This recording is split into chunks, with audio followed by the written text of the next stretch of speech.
Welcome to a very special episode of The Remedy. It's with a heavy heart to report that Congressman Elijah Cummings, the Democratic representative from Baltimore and chairman of the House Oversight Committee, has passed away. Congressman Cummings served 12 terms and represented Maryland's 7th district since 1996. His office reports that he died of, quote, complications concerning long-standing health challenges. Elijah Cummings was a father, a husband, and 68 years old. We're here now with Louisiana Congressman and most recent chairman of the Congressional Black Caucus, Cedric Richmond. Congressman Richmond, thank you for joining us. Thank you for having me. Congressman, I wanted to talk to you about this today because you literally have followed in the footsteps of Elijah Cummings. He was CBC chair 2003 to 2005. You were CBC chair until last January. What was it like for you when you heard the news this morning?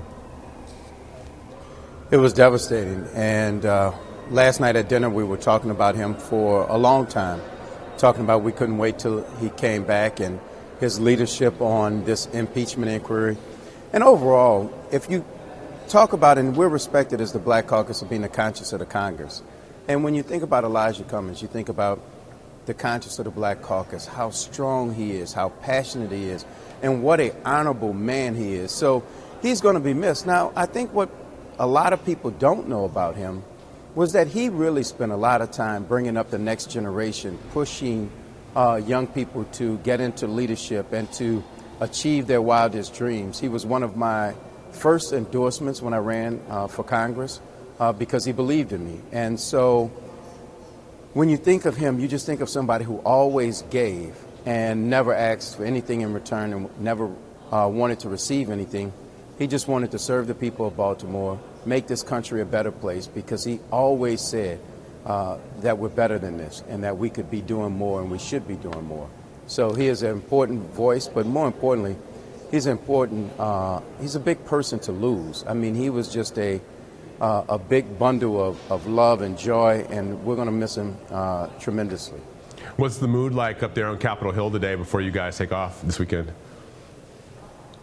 Truth of the matter is, it's somber today. I just came from our whip meeting, and more members than not were fighting back tears in order to talk and are really just hugging one another. It reminds us how short life is, but Elijah's life always also reminds us of why we're here and what it is that we're fighting for. And so in his last challenge to us and to the country, he talked about when we're up there dancing with the angels, the question will be, what do we do to preserve our democracy and protect our democracy? So we understand that we're still in the middle of a humongous fight for the future of this country, humongous fight for this democracy. So we will, lack of a better description, soldier on. But we're going to do it with a heavy heart, knowing that our leader and our brother is not here with us to lead us or console us and to encourage us. So it's a trying day for us. You know, you just talked about the amount of time he spent reaching out to younger people and making sure that people had a chance to have their say. As you know, my wife was also a mentee of his. There's a lot of talk about the squad, the difference between some of these new freshman members and the congressional leadership. And I'm hearing from people who are pretty well informed that the squad looked at Elijah Cummings as somebody who was sort of a bridge to the older generation, and he looked at them as sort of a bridge to a new generation that was going to be taking on the leadership for the Democratic Party. Can you talk a little bit about that kind of generational stance he took to really stand between kind of the old guard and the new? Well, first and foremost, he was a teacher, and I think he looked at everything as the opportunity to teach and mold people into achieving what they want to achieve. And I think that his relationship with the squad is a perfect example, because there he saw a group of young and very talented young women come into Congress with a lot to offer. And I think that he just wanted to give them, in some instances, his experience and wisdom that he has learned over the years. And if you combine that wisdom and experience with their talent, their following, their passion, their activism, it only makes for a better squad. And I think that that's just who he was. And it was never a competition with him. It was always about, how do I lift other people up?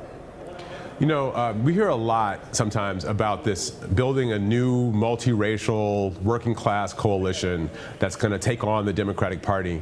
But the Democratic Party has kind of had a multiracial working class coalition, it seems to me, for a long time. And Elijah Cummings is a perfect example of one of those people who really was part of that, the leadership of that kind of coalition. I mean, do you think that the Democratic Party is in need of a new coalition to take it over, or is just kind of changing things to help people like Elijah Cummings be more powerful inside the workings of the party?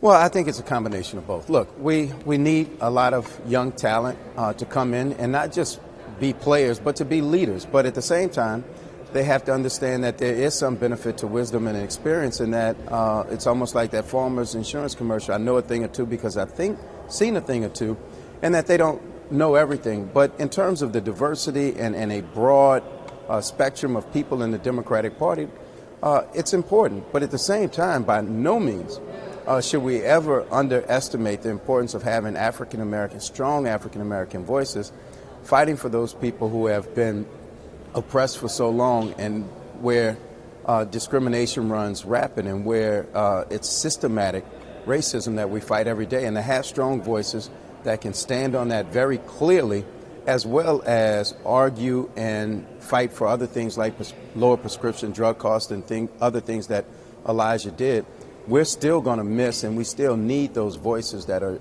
very strong for African American issues. Now, I know this is a tough day. Before I let you go, I just want to ask you one process question. Chairman Cummings was very strong, even up to the last days, in taking on the Trump administration and trying to hold them accountable, issuing subpoenas, issuing letters, issuing statements right up through last week. Is there any talk about who's going to move into the chairmanship of the Oversight Committee yet? Do we know? No, it's very early for that. We're really still trying to hold back the tears and digest the terrible news. And I think that, in the upcoming days, hours, or whatever, as soon as we can really get our hand on it, we'll start to have those conversations. It's an important conversation. And for the people out there, Elijah would want us to move on, because his overarching goal right now was to preserve this democracy. And everything we're doing right now is an effort to preserve this democracy.